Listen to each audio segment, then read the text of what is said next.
Sleep refused Bargar as he lay on a crudely fashioned bed in the dark of a cave. The pain rushing through his arms and legs did not allow him to sleep. After following Shalmat in the wizard's hideout, a crevice that cut deep into an enormous cliffside before gradually becoming a labyrinth of caves, he at once demanded that the old man fulfill his end of the deal and restore to him the use of his limbs. Shalmat handed him a large flask filled with a liquid that resembled blood, and told him to drink it to the last drop. Bargar did so, not without extreme difficulty, for the liquid did taste foul. Then he watched in astonishment as his broken arm straightened out on its own accord, almost as if the fluid he drank was pushing the shattered splinters of his bones back into place. His broken leg mended too, and the one that had been amputated regrew in a matter of minutes, like a shoot of grass pushing up through the ground. Bargar was elated, but only for a moment, before an agonizing pain made itself known in his reconstituted limbs.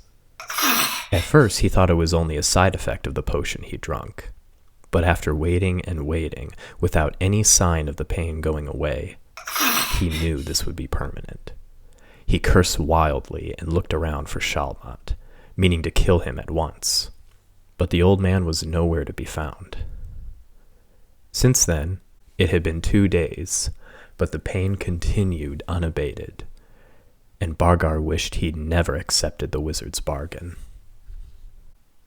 After a week, however, he began to think differently. His arms and legs were still in working order, even better than they'd been before. He was able to pick up large rocks, boulders even, and split them in two with the swing of his sword. He also found that he could run at full speed for miles without feeling tired or even breaking a sweat. Eventually, he even took a liking to the constant feeling of agony in his limbs. It kept him awake, but it also kept him focused and alert, almost forcing him to constantly be on the move, driving him towards his ultimate goal of revenge on the giantess Valerie. Once she'd been dealt with, he'd consider coercing Shalmat to undo the potion's effects, but until that was the case, he'd force himself to live with the pain and discomfort. After a fortnight, Shalmat did eventually return to his hideout, and Bargar put on a facade of civility and friendliness. He greeted the old man pleasantly and thanked him for the return of his strength and fighting capabilities, and asked him when he'd be allowed to leave this desolate area and head north to Vandan, to fulfill his one and only desire. "You can do as you please, Bargar. You're not my servant," Shalmat said in reply. "But you may wish to follow me and see what I can offer you next. The strength of your restored arms is greater than that of other fighters, but it is still insignificant compared to the might of a giant, even a female one. For many years now I have been working on a weapon, one that can defeat a giant. I would like you to wield it when you confront Valerie." "A good idea. I can't wait to make that damned overgrown wench sorry she ever crossed paths with me. Come on, show me this weapon." He followed Shalmat along the foot of the long cliffs, a route that Bargar had often walked the last 2 weeks. He felt sure that he'd have seen any miraculous weapons if they'd be lying around in the vicinity, but he was astonished once again by what he saw. Shalmat, standing before a nondescript section of cliffs, suddenly lifted his arms and shouted an unearthly-sounding incantation. Craig dot Gelu. Craig dot Gelu. Craig dot Gelu. The cliffs began to crack, and as the two men ran backwards for cover, suddenly collapsed in a landslide, revealing a hidden cleft behind, larger than the conjuror's own lair.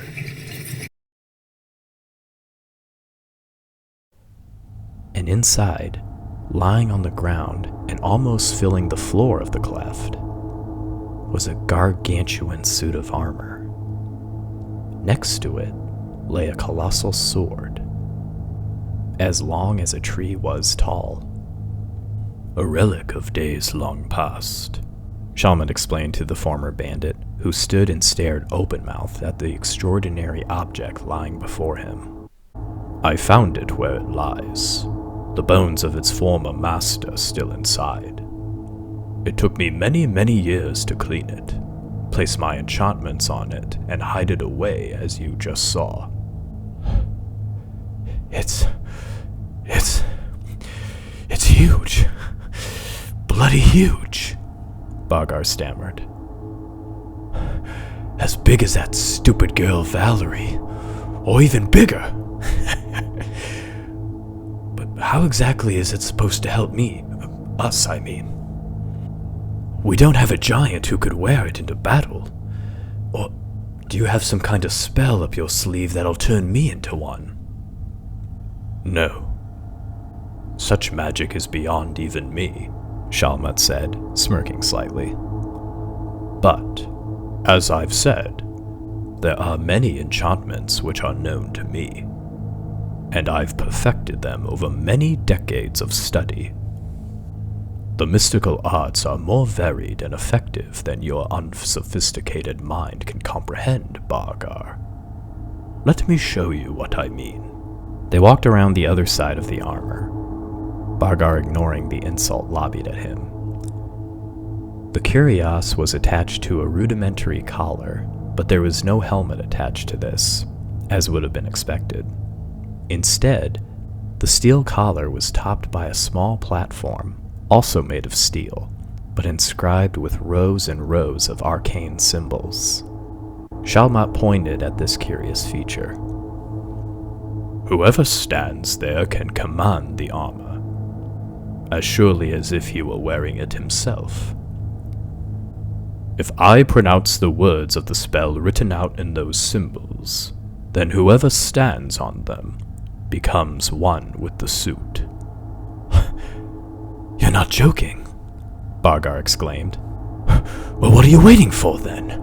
Say the words. Let me take command of this monstrosity. Then we can make for Vandan right now, and I can have my revenge.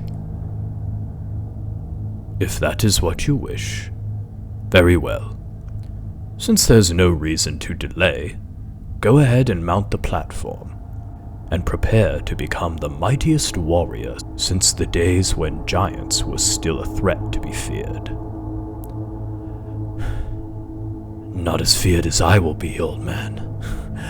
I'll make the witless peasants of Helgon, no, of every nation, I'll make them wish that the giants were back instead. But first, I'll make Valerie scream with the pain she so richly deserves. He awkwardly climbed onto the steel platform and stood in its center, all the while urging on Shalmat to give him control of the armor. The conjuror then did his part and recited the incantation, and Bargar watched with amazement as the rows of magical symbols that were inscribed on the place where he stood rose in the air. They formed long strings of characters that whipped through the air like tentacles and began wrapping themselves around his arms, legs, and body. But instead of ensnaring him as they would have been if they were solid ropes, the symbol strings penetrated beneath his skin, and he felt as though some living thing was moving inside him. He also for a moment forgot about the pain he was feeling in his restored limbs. Now is the time, Shalmat cried out. You and the armor are joined together. Now control it. The brigand lifted up his arms, and slowly and ponderously, the colossal steel behemoth arose from the ground and stood upright. Bargar was carried upward as he tried to maintain his footing on the platform, until he found himself standing over 150 feet above the ground, where the suit of armor's missing head would have been positioned. He then lowered his arms to his sides, and on either side of him, A pair of 80-foot-long steel arms did the same. Then he took a small step forward and gave a cry of wonder as the massive armor suit obeyed his will and stepped forward at 40 feet.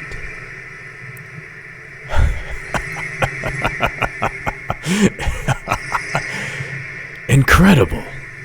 Bargar cried, as he contemplated the limitless possibilities his newly gained power could achieve. Now I can truly be master of all I can see. No army of Earth would dare challenge me. I'll crush them underfoot like worms. As for Valerie, well, we'll just see if that face of hers still looks pretty after I... He made a fist and struck forward with his right arm, and again the suit of armor mimicked his movements. A metal fist, twice the size of a man, crushed into the nearby cliffside, cracking its rocks as though they were glass, and causing boulders to fall onto the ground far below.